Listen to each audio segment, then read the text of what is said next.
Hey guys, and welcome to Untitled Movie Review. I'm Steve, and let's have a look at the newest Marvel film, Ant-Man.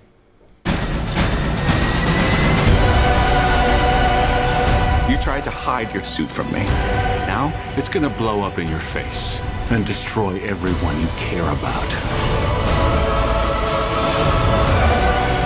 Scott, get out of there! Did you think you could stop the future? You're just a thief! No. I'm Ant-Man. I know. It wasn't my idea.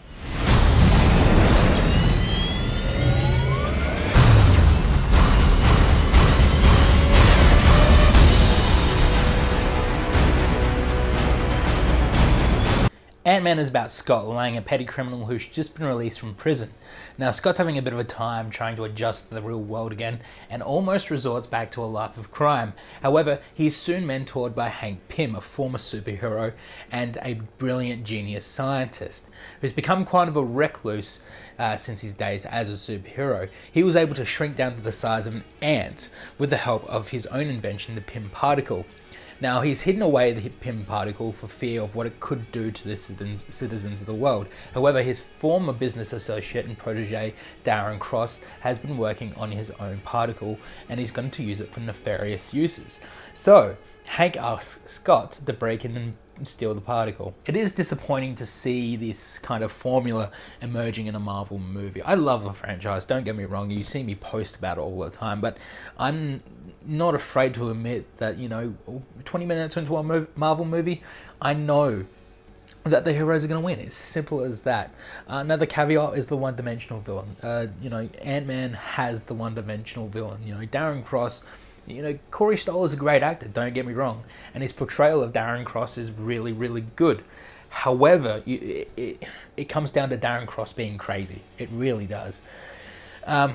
Some other kind of caveats as well and motifs that are pretty common are the, I suppose, the genius with the super suit, you know, kind of Hank Pym and his Ant-Man suit are really reminiscent of Tony Stark and his Iron Man suit.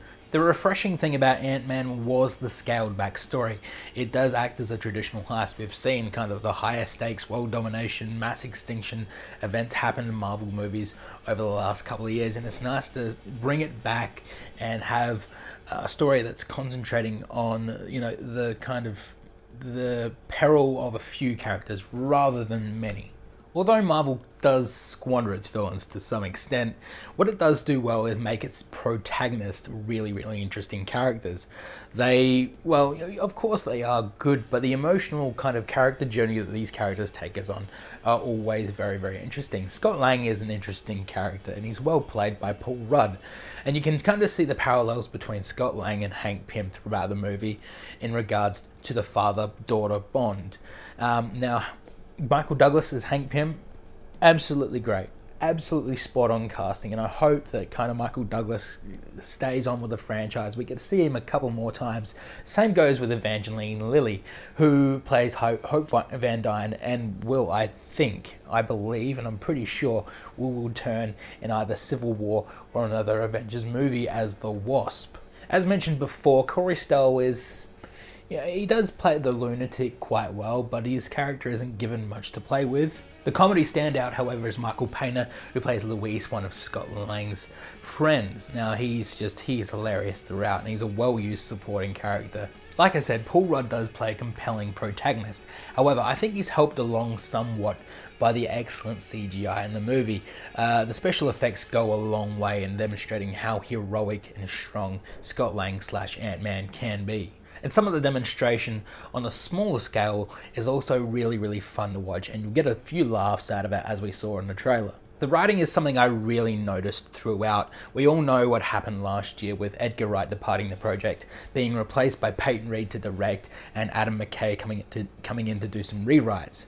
And you can tell where those rewrites are. Some of the Marvel aspects of the cinematic universe have been shoehorned into the film.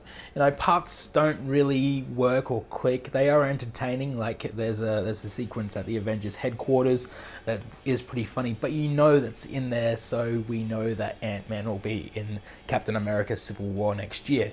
You know, and some other bits did pay off. You know, Michael Douglas, CGI, young Michael Douglas at S.H.I.E.L.D. headquarters. That was a great sequence. That was an interesting sequence, and it did build on the character. So, you know, it was a mixed bag of writing, but overall the story did work for me. It does look like they've used a lot of Edgar Wright's original script in there, and you could kind of tell where Edgar Wright would have departed in terms of directing. Look, when the dust settles in a couple of years on this film and people start to put it in the perspective of the whole franchise, I think audiences are going to be a little harsh on it. People are going to put it down toward, you know, Thor the Dark World kind of quality of a movie. I don't think you can really compare there. However, I think Ant-Man is a more modest film for its franchise. I think it's has a really likable cast. It has really excellent CGI, a fantastic soundtrack as well. It's definitely not one of the great Marvel movies, but it's definitely enough to keep us going until April or May next year. I think Ant-Man was an 8 out of 10.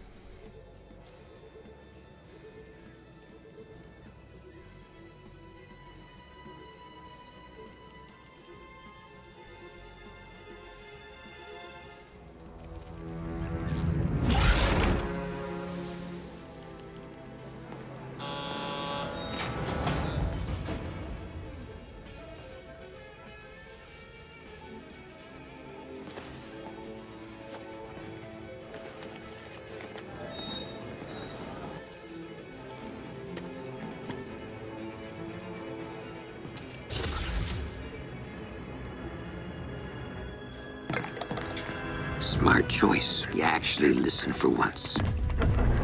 Under the door.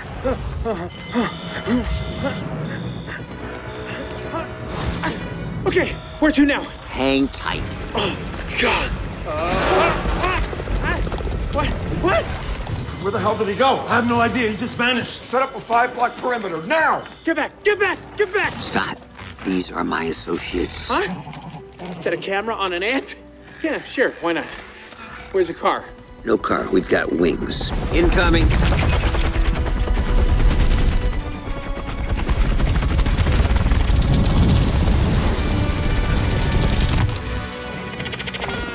Put your foot on the central node and mount the thorax. Are you kidding? How safe Just is get that? on the damn ant, Scott.